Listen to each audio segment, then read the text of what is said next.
दोस्तों आज जिस मूवी को हम एक्सप्लेन करने जा रहे हैं उसका नाम है लॉलिता। मूवी का नाम आपको स्क्रीन पर लिखा हुआ भी नजर आ रहा है। तो दोस्तों आज की इस मूवी में देखोगे आप एक ऐसे बंदे को जिसे 14 साल की लड़की पसंद आ जाती है और वो उसे पाने के लिए उसका स्टेप फादर भी बन जाता है और फिर उसे पा करके वो क्या क्या करता है ये सब आप आज की इस मूवी में देखने वाले हो। तो आप समझ गए होंगे कि थोड़ी सी सेंसिटिव होने वाली है मूवी। अगर आप सेंसिटिव चीजें नहीं देख पाते हो तो आप यहीं पर ही वीडियो को स्किप कर दो। हमारा उद्देश्य बस मूवी को एक्सप्लेन करना है, आपकी भावनाओं को हर्ट करना नहीं। खैर एक छोटी सी रिक्वेस्ट है कि आपके भाई ने एक सेकंड चैनल बनाया है जिसपे हम स्लैशर मूवीज को डालने वाले हैं। तो हमेशा की तरह मैं आपके प्यार और सपोर्ट पर ही निर्भर हूँ, इसलिए अपना प्यार और सपोर्ट जरूर दिखाएं। लिंक नीचे डिस्क्रिप्शन में दिया हुआ है, उसे प्लीज सब्सक्राइब कर लीजिएगा। वीडियो 1-2 दिन में ही आने वाली है। तो मूवी स्टार्ट होती है और हम देखते हैं लुटिया चोर को। दोस्तों ये बेचारा लुटिया चोर जिसकी कंडीशन आप देख पा रहे हो, जिसके फेस पर ब्लड लगा हुआ है और ये बहुत ही टूटे मन से दुखी निराश हताश कहीं पर जा रहा है। कहाँ जा रहा है इसे खुद भी नहीं पता। खैर बैकग्राउंड में हम इसकी वॉइस से समझ पाते हैं कि आखिर हुआ क्या है और मूवी चली जाती है काफी सालों पहले। यहाँ पर हम देखते हैं अपना लुटिया चोर है 14 साल का और इसने अभी अभी ही एक लड़की को देखा है। दोस्तों इसका नाम है एनाबेल और एनाबेल को देखते ही भाई साहब का जो छोटा चेतन है वो उल्टियां कर देता है और भैया जी डिसाइड कर लेते हैं कि वो अगर किसी को पेलेंगे तो बस एनाबेल को ही पेलेंगे। जिसके बाद वो किसी तरह से एनाबेल से सेटिंग कर लेते हैं और फिर इसके बाद से ही इनका ये पेलन कार्यक्रम का सफर स्टार्ट हो जाता है। इनका ये पेलन कार्यक्रम दिन में कई बार चलता रहता था और लाइफ बहुत सही और गीली गीली चल रही थी। पर तभी एक दिन पता चलता है कि एनाबेल को बहुत ही घातक बीमारी हो गई है और कुछ दिनों के बाद उसकी डेथ हो जाएगी। भैया जी ये सुनकर के बहुत निराश हो जाते हैं और बहुत दुखी भी। जिसके कुछ दिनों के बाद ऐसा होता भी है, एनाबेल की डेथ हो जाती है उस बीमारी के चलते। भैया जी के पास एक ही सहारा था जो अब उनके पास से चला गया है। इस बात से लुटिया चोर बहुत दुखी हो जाते हैं और वो डिसाइड कर लेते हैं कि अब वो शादी उसी से करेंगे जो बिल्कुल एनाबेल जैसी हो और मूवी यहीं पर कट हो जाती है। अगले सीन में हम देखते हैं बहुत सालों बाद का समय। भैया जी अब हो चुके हैं 40 सालों के, पर अभी तक इन्हें एनाबेल जैसी कोई लड़की मिली ही नहीं है और इसीलिए ये अभी तक सिंगल ही है। खैर लुटिया चोर अब एक प्रोफेसर बन गए हैं और अभी अभी ही उनका ट्रांसफर हुआ है एक दूसरी यूनिवर्सिटी में। उस यूनिवर्सिटी में पढ़ाने के लिए भैया जी थोड़ा पहले ही आ गए हैं ताकि यहाँ पर वो अपना रूम वगैरह ढूंढ सके और रूम ढूंढते ढूंढते वो पहुंचे हैं एक आंटी के पास। दोस्तों आंटी का नाम है हेजल। तो हेजल के पास एक रूम है पर वो बहुत छोटा है, लेकिन हेजल आंटी की डिमांड बहुत बड़ी है। वो छोटे रूम का ज्यादा पैसा मांग रही है। लुटिया चोर तो पहले से लुटिया चोर है और दूसरी बात वो अब बन गए हैं टीचर और टीचरों की जेब से पैसे निकलते कहाँ हैं। टीचर्स डे पर तो वो खुद टॉफी कंपट बांट करके किसी तरह से निपटा देते हैं। खैर तो अपने मास्टर साहब को भी ये डील बिल्कुल पसंद नहीं आती, तो वो कहते हैं कि मैं कोई दूसरा रूम ढूंढ लूंगा। जिसके बाद वो वहां से जाने लगते हैं। पर लुटिया चोर जैसे ही नीचे पहुंचे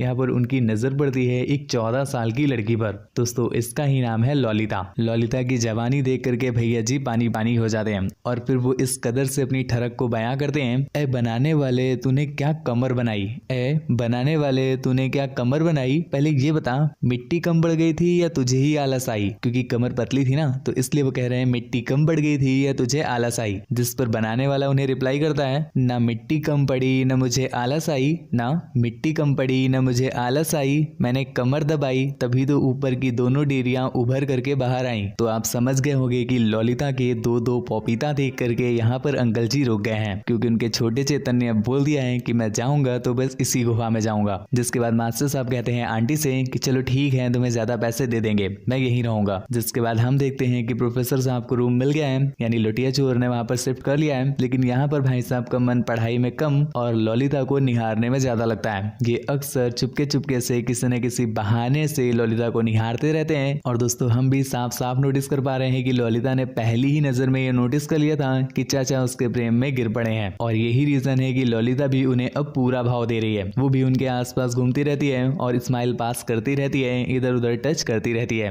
यहाँ पर लुटिया चोर की एक आदत है कि वो अपनी बातों को अपनी डायरी में लिखते हैं। तो अपनी डायरी में उन्होंने लॉलिता के बारे में बहुत अच्छे वर्ड लिखे हैं, पर आंटी के बारे में बड़े गंदे वर्ड लिखे हैं, क्योंकि वो ही थी जो इनके बीच में कबाब की हड्डी बन रही थी। खैर ऐसे चलते चलते काफी दिन बीत जाता है और इनकी ये जो रास लीला है ये चलती रहती है। पर एक दिन हो गई प्रॉब्लम, जब आंटी ने आकर के सर को बताया कि मैं सोच रही हूँ अपनी बेटी को समर कैंप में भेज दूं। लुटिया चोर ने जब ये सुना तो भाई सब उनकी फटी की फटी रह जाती हैं, आंखें फटी की फटी रह जाती हैं। पर वो क्या ही कह सकते थे, तो वो कुछ नहीं कहते। जिसके कुछ दिनों के बाद वो दिन आ भी जाता है जिस दिन लॉलिता को कैंप में जाना था। जब वो जा रही थी तो अपने चाचा ऊपर से उसे देख रहे थे। लॉलिता भी नीचे से नोटिस कर लेती है कि चाचा नहीं चाहते कि वो जाए। खैर लॉलिता वहां से चली जाती है। इसके बाद आंटी यानी हेजल आंटी जो थी वो एक लेटर भिजवाती है एक मेड के थ्रू। लुटिया चोर चोर जब उस लेटर को पढ़ता है तो भाई साहब हमें पता चला कि तू प्यार है किसी और का और तुझे चाहता कोई और है वाला सीन चल रहा है। यहाँ पर चाचा पसंद करते हैं उस छोटी सी लड़की को, पर यहाँ पर आंटी पसंद करने लग गई हैं चाचा को और उन्होंने लेटर के थ्रू प्रपोज किया है और वो चाहती हैं कि चाचा उसके साथ शादी कर लें। अब लुटिया चोर फंस गए हैं असमंजस में, आखिर वो करे तो करे क्या। चाहिए उन्हें ललिता की भी, पर यहाँ पर आंटी देने को तैयार है। तो वो डिसाइड करते हैं कि वो आंटी की ले लेंगे ताकि उनका कनेक्शन बन जाए और वो हमेशा के लिए ही घर पर स्टे कर जाए। जिसके बाद हम देखते हैं कि इनकी शादी हो गई है और शादी को काफी दिन भी बीत गए। खैर इनकी लव लाइफ बहुत सही चल रही थी, पर एक दिन जब लुटिया चोर घर से बाहर गया हुआ था तब इसकी वाइफ घर में बैठी हुई थी, यानी अपनी आंटी घर में बैठी हुई थी। तो वो ऐसे ही इधर उधर कुछ ढूंढ रही थी तो उन्हें लुटिया चोर की वो बुक मिल जाती है जिसमें वो अपनी डेली लाइफ के बारे में लिखते रहते थे। यहाँ पर जब उन्होंने बुक को पढ़ा तो उन्हें सब कुछ पता चल जाता है कि लुटिया चोर को ललिता पसंद थी और इसीलिए उसने मुझसे शादी की है और उससे मुझसे घंटा प्यार नहीं है और वो मेरे बारे में क्या क्या बोलता रहता है। वो सब कुछ उन्हें बुक में पढ़ करके पता चल जाता है और वो बेचारी बहुत दुखी थी। इतने में ही लुटिया चोर भी आ गया जो उन्हें ये सब कुछ करते हुए देख लेता है। अब बेचारा वो थोड़ा सा रिग्रेट भी फील कर रहा था, पर वो उन्हें कैसे मनाता।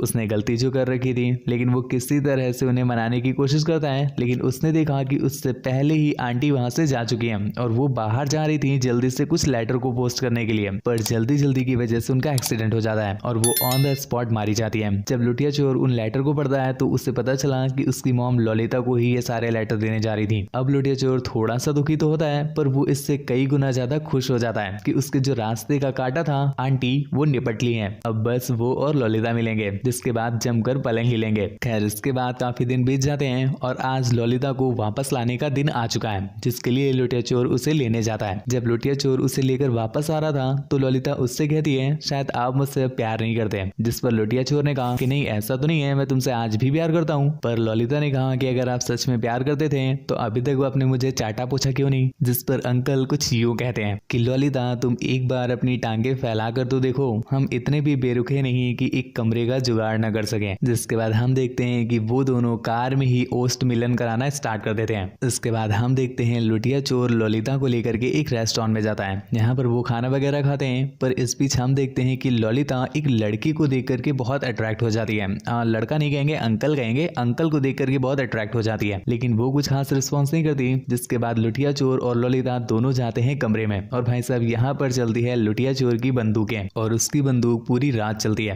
खैर काफी दिन हो चुके थे और ललिता ने इस बीच एक दो बार अपनी मॉम के बारे में भी पूछा था, पर हर बार लुटिया चोर उसे इग्नोर कर देता था। अब ललिता कुछ ज्यादा ही सीरियस हो गई है तो लुटिया चोर उसे सब कुछ सच सच बता देता है कि उसकी मॉम का एक्सीडेंट हो चुका है, लेकिन वो ये नहीं बताता कि किस वजह से हुआ था। जिसके बाद ललिता बेचारी बहुत टूट जाती है, पर अपना लुटिया चोर उसे किसी तरह से मनाता है और उसे काफी इंजॉय कराता है और ये लोग निकल जाते हैं एक बड़े टूर पर। ये लोग अपने घर नहीं जाते, बस होटल में स्टे करते हैं और कार से घूमते रहते हैं। और भाई साहब जिस भी होटल में ये रुक गए समझ लो वहां की चद्दर इन लोगों ने गंदी ही करनी है। पर कुछ दिनों के बाद लुटिया चोर का जो कॉलेज था जहाँ पर वो पढ़ाने के लिए आए थे, शायद आप भूल भी गए होगे, तो उनका वो दिन आ चुका है जहाँ पर उन्हें पढ़ाने के लिए जाना है। तो वो फाइनली पहुंच चुके हैं, पर भाई साहब उन्हें टाइम पर ललिता की चाहिए भी तो इसलिए वो एक इंतजाम करते हैं कि ललिता का भी उसके ही कॉलेज में एडमिशन करा लेते हैं। मतलब अब व्यवस्था देख रहे हैं। खैर इस बीच हम देखते हैं कि स्कूल में वो लोग बिल्कुल एक स्टूडेंट और टीचर की तरह ही बिहेव करते हैं और स्कूल वालों की नजरों में बस वो फादर और डॉटर हैं, पर उनमें से किसी को नहीं पता